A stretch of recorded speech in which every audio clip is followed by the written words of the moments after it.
क्योंकि योगी का ये फॉर्मूला अखिलेश को पच नहीं रहा है।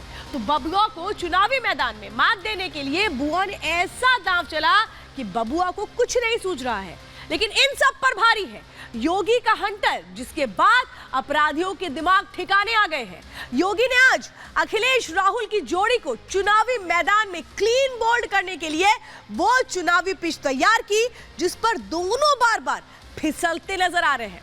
तो इधर चुनावी बयार को सीएए ने लागू होने के साथ और गर्मा दिया, जहां एक तरफ गृह मंत्री अमित शाह ने आज एक बार फिर बता दिया सीएए कानून वापस नहीं होने वाला, तो केजरीवाल को जवाब उन हिंदू शरणार्थियों ने दिया जिनकी नागरिकता का विरोध वो लगातार कर रहे थे, जिनको एक तरह से अपराधी तक बता दिया गया था। और विपक्ष अब कैसे इस मामले को भुलाने की कोशिश कर रहा है, लेकिन वो भूल चुका है कि ये मामला अब हाथ से निकल चुका है और ये लागू हो चुका है। अंदर खबर में, लेकिन आज हम जिन खबरों के बारे में आज आपसे बात करने जा रहे हैं उन खबरों की डिटेल आपको बताते हैं और बताते हैं कि आज सबसे अहम जो खबर है वो है सीधे उत्तर प्रदेश से निकलती नजर आती है।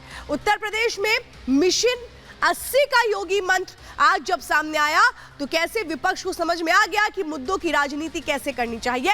योगी ने वो नया फॉर्मूला भी सेट कर दिया है 80 का, और 80 के जरिए कैसे बड़े किले फतेह होगी ये आपको बताएंगे। दूसरी बड़ी जानकारी आज हम दूसरी खबर के जरिए देंगे। ये जीत की जो यूपी थ्योरी गढ़ी गई योगी आदित्यनाथ की ओर से, ये क्या कुछ है ये आपको समझाएंगे।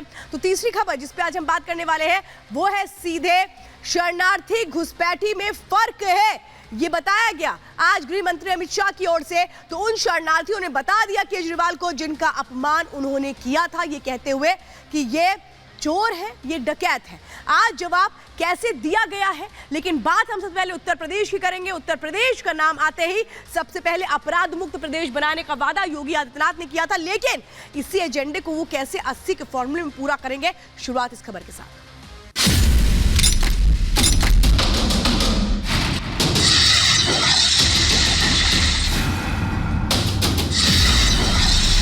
अगर किसी ने युवाओं के भविष्य के साथ खिलवाड़ किया तो सरकार उसके भविष्य के साथ जरूर खिलवाड़ करेगी। तो विकास भी कराएंगे, लेकिन बुलडोजर रुकेगा नहीं, माफिया के ऊपर बुलडोजर चलता रहेगा। यहाँ माफिया पनप रहे हैं, उसी में माफिया की छाती में बुलडोजर चढ़ रहे हैं। क्योंकि गर्मी कैसे शांत होगी ये तो मैं मई और जून में भी इसको बहुत शिमला बना देता हूँ। अरे वहाँ तो चाचा और भतीजे में भी जंग लगी हुई है। उत्तर प्रदेश के अंदर गुंडे या तो जेल के अंदर है या फिर उनका राम नाम सत्य है हो गया है। लेकिन रात चलते हुए किसी बेटे के साथ अगर किसी ने छेड़छाड़ किया तो अगले चौराहे पर उस सोहदे का इंतजार यमराज कर रहा होगा। तो योगी आदित्यनाथ साफ तौर पर बता रहे हैं कि अपराध मुक्त प्रदेश तो उन्होंने बना दिया है, और अपराधी कैसे प्रदेश छोड़कर चले गए या फिर एक तरह से अपराध छोड़ दिया गया है। लेकिन इसी मुद्दे को कैसे योगी आदित्यनाथ ने बड़ा हथियार बना लिया है ये मैं आपको बताती हूँ। 80 सीटों पर बीजेपी ने जीत का फॉर्मूला जातिगत समीकरणों के लिए किया, लेकिन एक बड़ा संदेश दिया है कि कौन से मुद्दे हैं जो अहम रहेंगे उस मैनिफेस्टो में। माफिया को संदेश है कि प्रदेश छोड़ दीजिए, नहीं तो अपराध छोड़ने पर मजबूर कर देंगे। अतीक अहमद का क्या अंजाम हुआ सबको पता है, मुख्तार अंसारी का अंजाम क्या हुआ सबको पता है। माफिया राज की वापसी नहीं हो सकती, योगी आदित्यनाथ ने बिल्कुल क्लियर कर दिया है। अब समझिए मिशन 80 जो लॉक किया गया उसमें अगला मुद्दा क्या है। गुंडों को संदेश है कि अगर छेड़छाड़ की तो ऑपरेशन लंगड़ा के जरिए कैसे पैर तोड़ दिया जाएगा। तो इसी के जरिए यह बताया गया अखिलेश यादव जो पीडीए का फॉर्मूला चला रहे हैं वो महज दिखावा है, दलित विरोधी है दरअसल समाजवादी पार्टी। ये अहम मुद्दा है 80 के चुनावों में कैसे किले फतेह की जाएगी। विपक्ष एक तरह से अखिलेश यादव जो जनता को बता रहे हैं कि कैसे वो उनके साथी हैं, लेकिन नहीं है।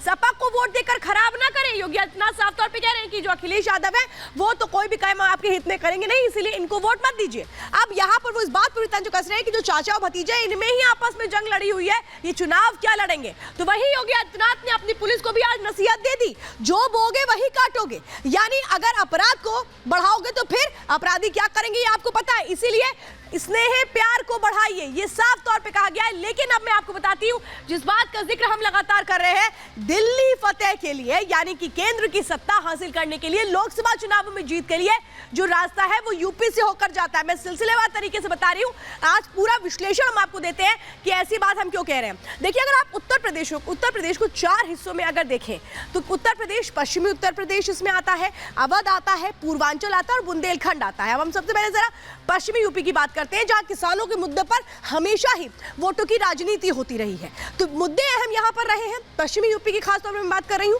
सांस्कृतिक राष्ट्रवाद की जो तरंगे यहां से उठती रही हैं। 2014 में बीजेपी ने सभी 14 सीटें यहीं से जीती थी, तो 2019 में एसपी, बीएसपी, आरएलडी के साथ आई, लेकिन जीत नहीं पाए थे। पश्चिमी यूपी में क्या रहा है वो समझिए। पश्चिम और ब्रज की 27 में से 19 सीटों पर बीजेपी ने जीत हासिल की। अब थोड़ा सा आगे बढ़िए, बात करते हैं अवध की। जिसने एक तरह से अवध को साधा, उसने सरकार बना ली। ऐसा माना जाता है 80 सीटों के लिए अवध की जो भूमिका है वो कितनी अहम हो जाती है, ये समझिए। अगर इसको समझेंगे, 2014 में इसी अवध की हम अगर बात करें तो बीजेपी ने 78 में से 71 सीटें जीती थी लोकसभा चुनावों में, यानी कितना बड़ा फैक्टर अवध का भी रहा, ये समझिए। 2019 में कांग्रेस के हाथ से अमेठी निकल गया, नहीं जीत पाए, वायनाड चले गए राहुल गांधी। 2024 में बीजेपी इसी क्षेत्र से अपनी स्थितियों को मजबूत कर चुकी है। कैसे?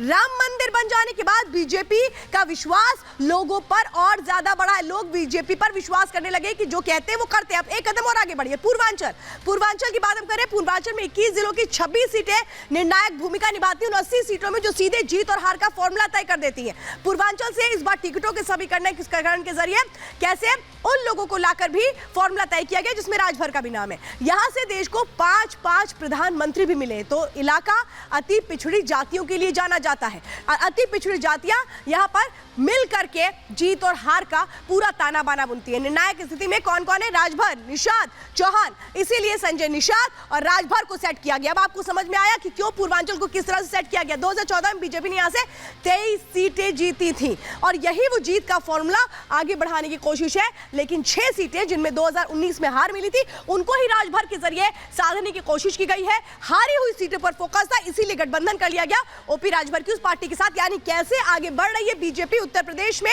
ये समझिए। बुंदेलखंड की बात मैं करती हूं, जिसमें कानपुर बुंदेलखंड क्षेत्र की अहम 10 सीटें आती हैं। इसी के साथ इन सभी सीटों पर बीजेपी का कब्जा रहा, बीजेपी को बड़ी जीत मिली। 9 सीटों पर बीजेपी ने अपने धुआंधार एक तरह से उम्मीदवार उतारे। बीते 10 सालों में कई बदलाव बुंदेलखंड में भी हमने देखे। राजनीतिक लिहाज से, विकास से लेकर पिछड़ों की राजनीति, बुंदेलखंड में पानी और तमाम समस्याओं को लेकर के हमेशा राजनीति होती रही। लेकिन कैसे यहां बीजेपी ने अपनी लिस्ट तैयार करने के साथ बता दिया है कि मुद्दे कैसे हमारे लिए बिल्कुल क्लियर है। अब मैं आपको बताती हूं कि यहां पर खेल कैसे बिगड़ने वाला है बुआ और बबुआ का, जो अलग अलग चुनावी मैदान में है। लेकिन यहां पर आप कैसे जीतेंगे, सवाल तो ये है। यूपी में बीएसपी ने कह दिया है हम तो अकेले चलेंगे, अकेले राह जो है वो अपनाने जा रहे हैं।